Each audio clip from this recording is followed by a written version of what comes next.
benefit the people of Lamu County, and especially when it comes to issues of the youth. You'll find that many youths are idle, they do not know what to do, they lack jobs, but there's need for county governments to ensure, and it should not be an issue of Lamu County only. In all the counties, there's need for county governments to ensure that any opportunity that comes on board in the counties, they give opportunity also to the use of those counties. And I want to say, Honorable Speaker, that even when counties are giving opportunities to youths, let them also know that we have youths with disabilities who also need to be given an opportunity to work. So I want to say, Honorable Speaker, that this is a very valid statement that should not be taken lightly at all, Honorable Speaker, and I believe that the relevant committee will work with speed and ensure that the prayers of Senator Lamu are actually considered. Thank you, Honorable Speaker, for the opportunity.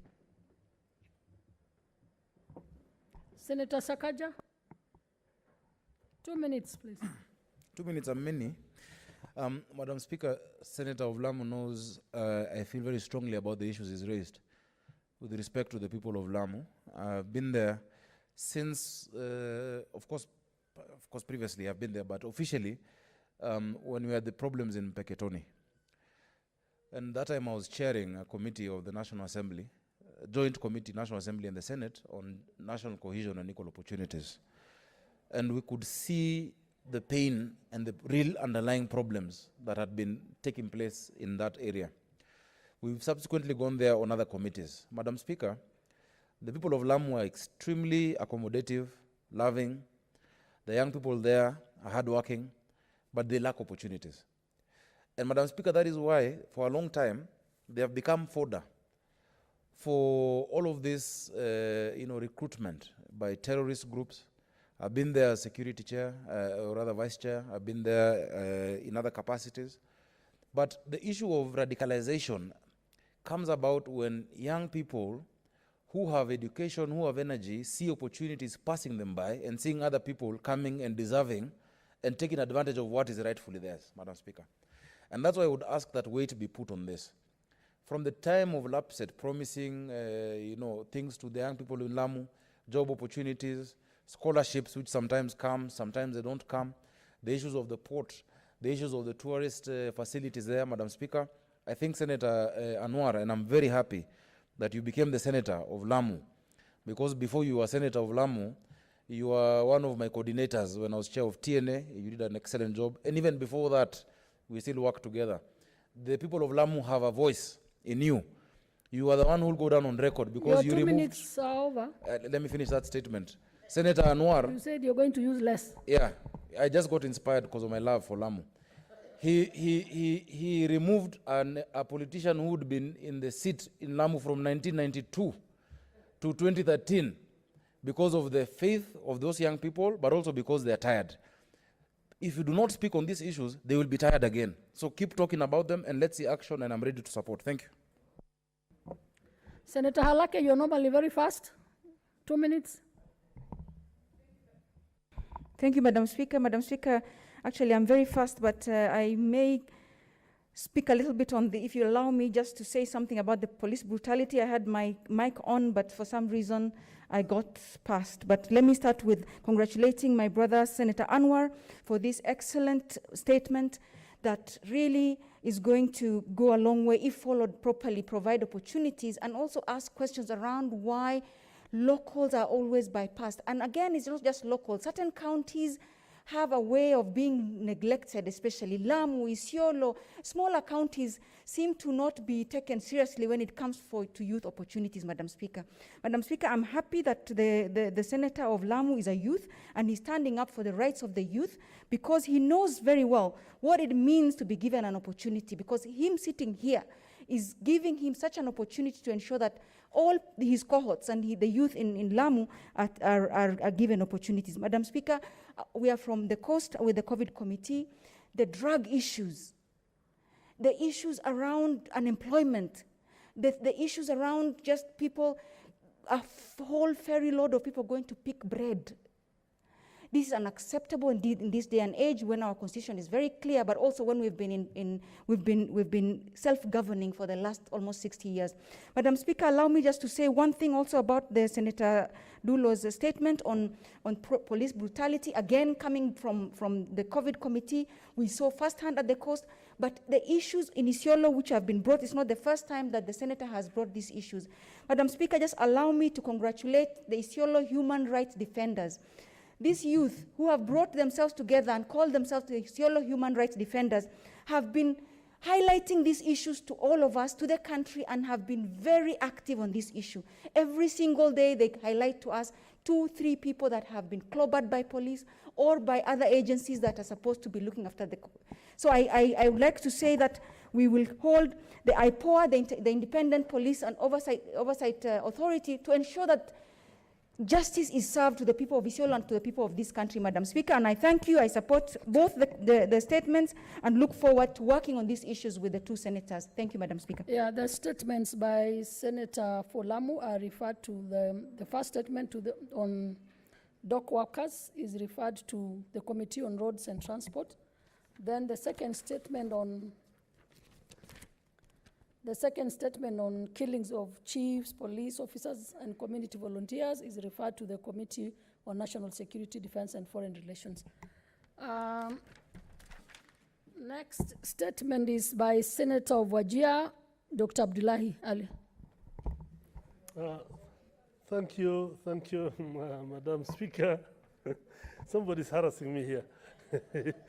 Madam Speaker, I rise pursuant to Standing Order 48-1 to seek a statement from the Ad Hoc Committee on COVID-19 situation in Kenya on the status of preparedness for COVID-19 by Wajir County Government.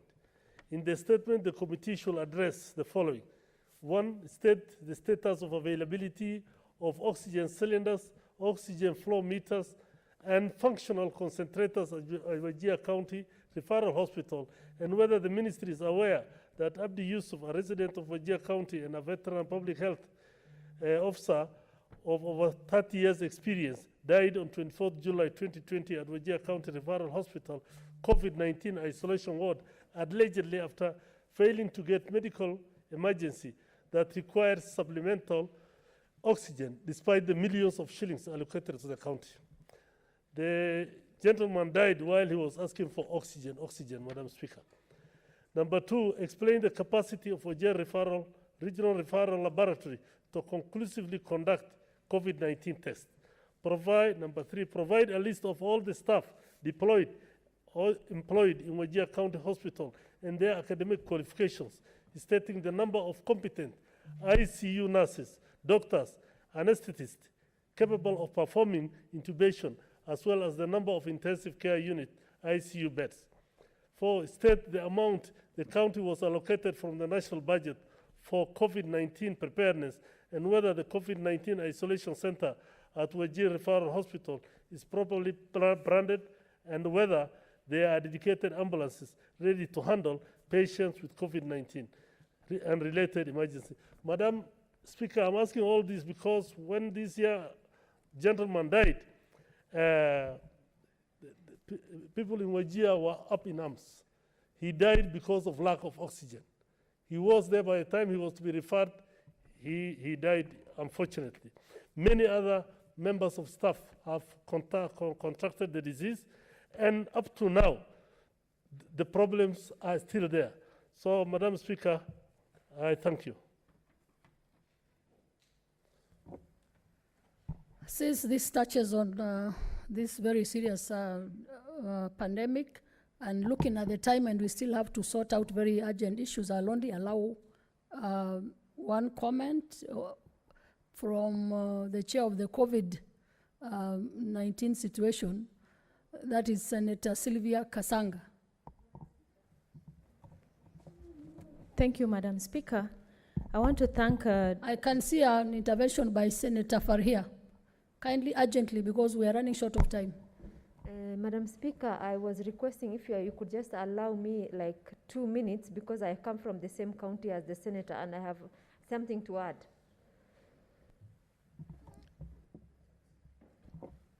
I will ask Senator Kasanga, since she's really conversant with what is happening, to be very short so that I give you 1 minute. But we are strained because of time. Thank you, Madam Speaker. I'm actually happy to let my time go to Senator Farhia so that she can add on to it.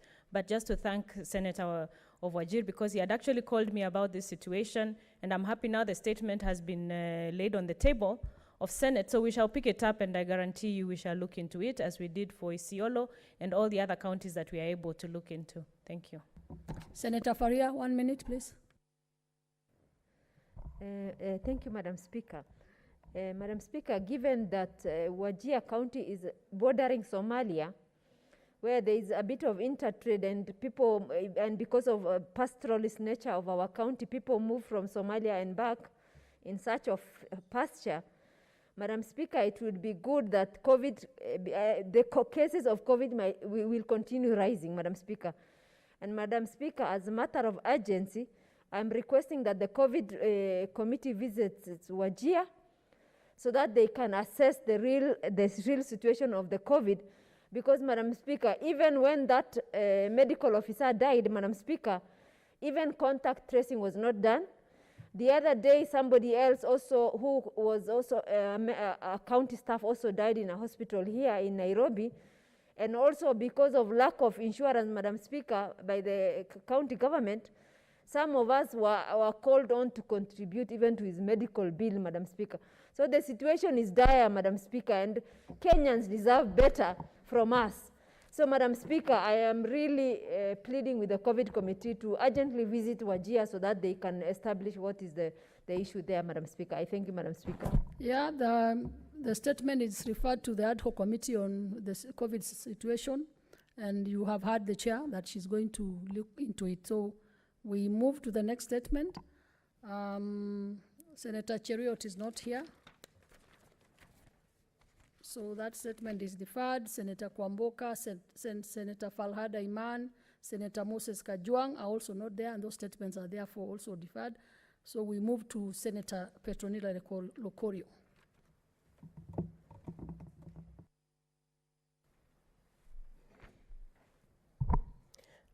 Thank you, Madam Speaker. I rise to request for a statement on the frustration faced by retirees or their beneficiaries at the Pensions Department. Mr. Speaker, sir. Madam Speaker, I rise pursuant to Standing Order 48.1 to seek a statement from the Standing Committee on Labor and Social Welfare regarding the frustration faced by retired public servants or their beneficiaries in claiming benefits at the Pensions Department. In the statement, the committee should 1. State if there is a service charter at the Pensions Department in the National Treasury stipulating the timelines within which a retired public servant or their beneficiaries should receive retirement or death benefits, and if so, indicate the level of compliance with that service charter. Secondly, the committee should explain whether the government is aware of the frustration experienced by retired public servants and or their beneficiaries in accessing retirement or death benefits, and state the measures being put in place, if any, to address the problem. Thirdly, Madam Speaker, the committee should state the measures, if any, that the Ministry of Finance and National Treasury has put in place to ensure that services are decentralized in order to make them easily accessible to pensioners and or beneficiaries. And finally, Madam Speaker, that the committee clarifies whether the Pensions Department undertakes any monitoring and evaluation exercises to ensure efficient service delivery, and if so, state whether the findings or results of such surveys are ever publicized. Thank you, Madam Speaker. I will only allow one senator to make comments, Senator Farhia. Thank you, Madam Speaker. Madam Speaker, you know, as we all work hard at our different respective places of employment, we expect that when we retire, we have a decent life, Madam Speaker. First of all, let me state that I support the statement by Senator Lokorio and thank her for bringing this matter to the Senate. So, Madam Speaker, when those people retire, they expect that at least they get their money, regularly, because now they are aged, and that is the time they need that money. Madam Speaker, whoever is the trustee, and then the other thing is that pension money, when people's pension is deducted, that money usually is used for other investments so that it generates income. And it's also a source of financing for either businesses or for government to get financing because of that pool of resources from different people. Madam Speaker, and when these people either retire, now they are aged and vulnerable, they cannot access that money, Madam Speaker, is pathetic, Madam Speaker. And Madam Speaker, this House should put to task people who are supposed to take care of the retirement benefits for those people, to ensure that they are called upon to ensure that monies are given to those people, Madam Speaker. Madam Speaker, Madam Speaker, the other issue is around also people whose their livelihood provider passed on, and then there are orphans and widows who are left behind. Your time is up. Okay. Kindly conclude. Okay, thank you. And because they have relied on that person for income, and now the person is gone and they don't get their benefits, then they are left without school, without housing, without everything else, and in terms of the lifestyle that they got used to. Madam Speaker, this is an urgent matter, and Madam Speaker, we need the committee that is allocated need to fast track that issue so that people, there is restoration of benefits to those people. I thank you, Madam Speaker. Okay, this statement is referred to the Standing Committee on Labor and Social Welfare. We move to the next statement, which is by Senator Samson Cherargei.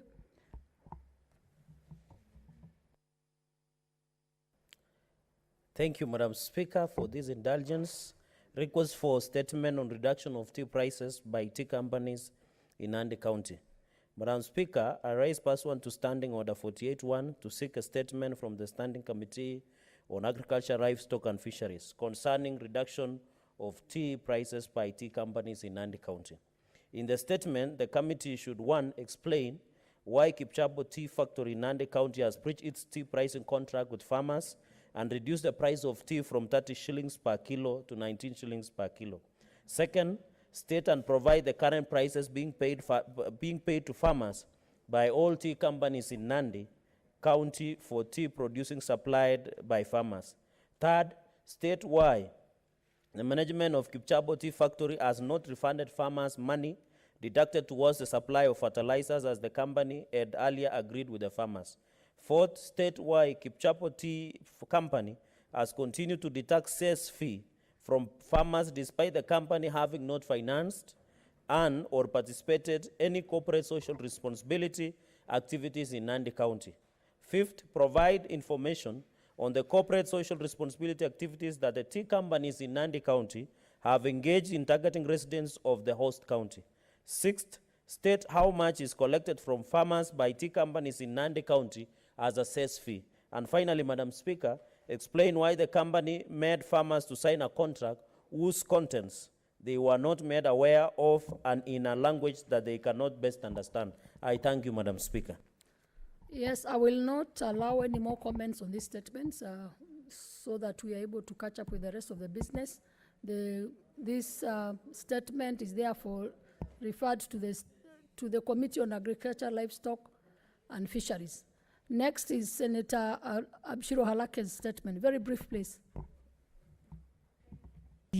Thank you very much, Madam Speaker. Madam Speaker, I rise pursuant to Standing Order 48-1 to seek a statement from the Standing Committee on Justice, Legal Affairs and Human Rights regarding derogatory reference of mentally challenged victims of sexual violence in the Penal Code. Madam Speaker, The sexual violence bit is not even the most important, but the derogatory terms used to describe our mentally challenged citizens is really a Senator cause of- Sakaja, you have an intervention? Sorry, my friend Senator Abshiro, just very quickly. Madam Speaker, I earlier had a statement that was deferred, but I'd like on the record to withdraw it, just for the record and for the clerks at the table, so that it's not brought back next week because of time. Thank you. So it shall be marked as withdrawn. So let's move forward.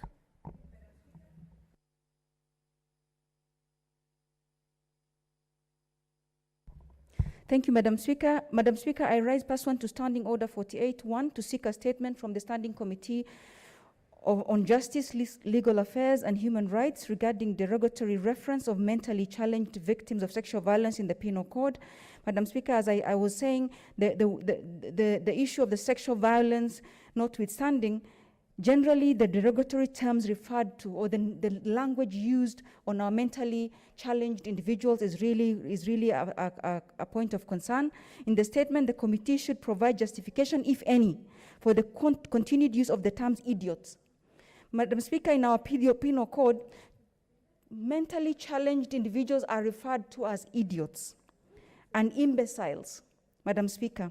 In Section 146 of the Penal Code, to refer to mentally challenged victims and mentally challenged, and the reason I'm using the sexual abuse bit is because I came into this while following up on sexual abuse of mentally challenged girls, and then realized as I was reading the Penal Code, they're referred to as imbeciles and idiots, Madam Speaker, and explain why the statute has not been amended in line with Article 27(4) of the Constitution of Kenya, which prohibits direct or indirect discrimination against any person on any ground, and especially when using those words, and state the steps, if any, that have been taken to amend Section 146 of the Penal Code to replace the offensive terminologies. Madam Speaker, I am actually sponsoring amendments to ensure that those kinds of derogatory and acceptable terms to call people idiots and imbeciles are not there. But I thought I should bring it to this House and make sure that the Justice and Legal Affairs Committee looks at this and also gives it the highlight that it requires. I thank you, Madam Speaker,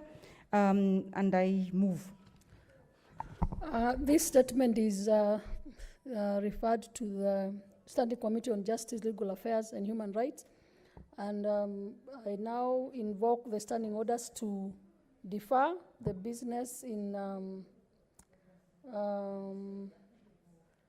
the statements pursuant to Standing Order 51(1)A and the ones that are pursuant to Standing Order 51(1)B, and we therefore move to statement pursuant to Standing Order 52(2), Leader or Majority.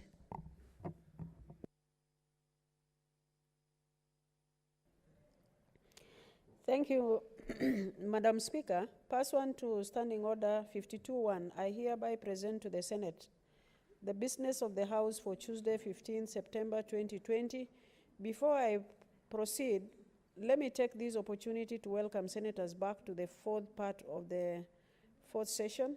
Madam Speaker, on Tuesday, 15 September 2020, the Senate Business Committee will meet to schedule the business of the Senate. On that day, 15 September 2020, the Senate will consider bills scheduled for second reading and those at the committee of the whole stages. The Senate will also continue with consideration of business that will not be concluded in today's order paper, including motions, petitions, and statements. Madam Speaker, a total of 20 bills are due for second reading stage, and another 17 bills are at the committee of the whole. The Senate Business Committee will prioritize these bills accordingly, starting with the following that have been scheduled for Tuesday, 15 September 2020. Madam Speaker, number one, the prompt payment bills, Senate Bill number 3 of 2020. Number two, the Community Health Services Bill, Senate Bill number 5 of 2020. 3, Equalization Fund Bill, National Assembly Bills number 43 of 2019. Number 4, the Public Finance Management Amendment Bill, National Assembly Bills number 63 of 2019. 5, the Street Vendors Protection of Livelihood Bill, Senate Bills number 10 of 2019. 6, the Election Amendment Bill, Senate Bills number 18 of 2019. 7, the Kenya Sign Language Bill, Senate Bills number 15 of 2019. 8, consideration of the National Assembly amendments to the County Outdoor Advertising Control Bill, Senate Bills number 19 of 2018. 9, the Wildlife Conservation Management Amendment Bill, Senate Bills number 24 of 2019. 10, the Law of Succession Amendment Bill, Senate Bills number 1 of 2020. 11, the County Resource Development Bill, Senate Bills number 2 of 2020. 13, the Sessional Properties Bill, National Assembly Bills number 23 of 2019.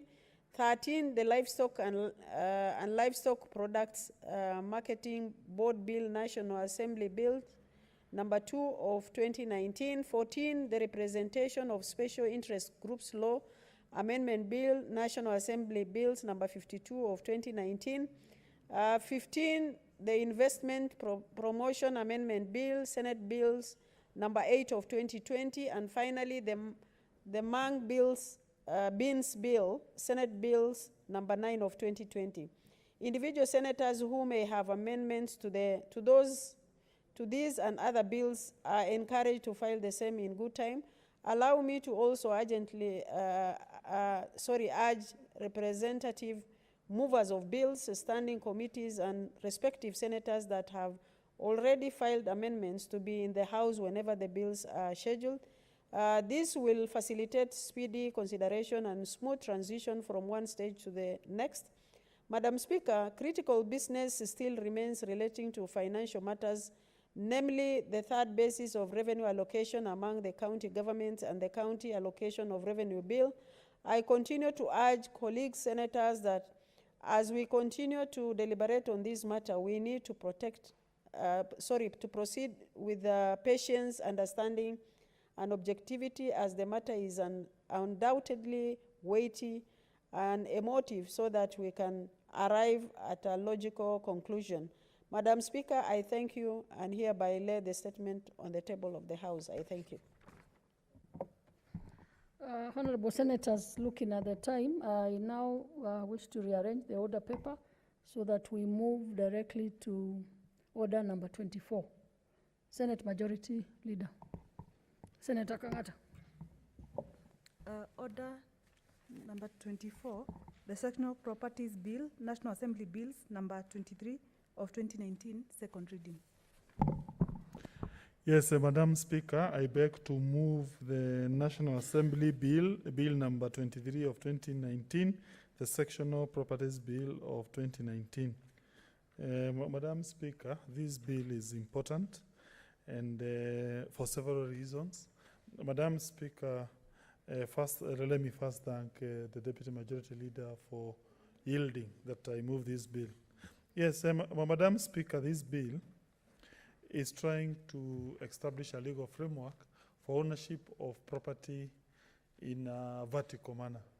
Madam Speaker, Kenyans, vast majority of Kenyans own property in a vertical manner. But with the rate of urbanization, we may need now to start encouraging our people to understand what we call strata ownership of property, vertical ownership of property. Madam Speaker, the rate of urbanization in this country is 4.23% every year between the year 2015 and 2020. Madam Speaker, the urban population currently is about 30% of the entire population of Kenya. And we had a law that it was called Section of Properties Act of 1987, which this bill is intending to replace. Madam Speaker, with that kind of huge rate of urbanization, we foresee as a government that more and more people will come to urban areas. They will need to own property, but it will be small units, and those units will be inside a certain building. And therefore, this bill, its essence, the effect of this bill is to provide many minutes will we have?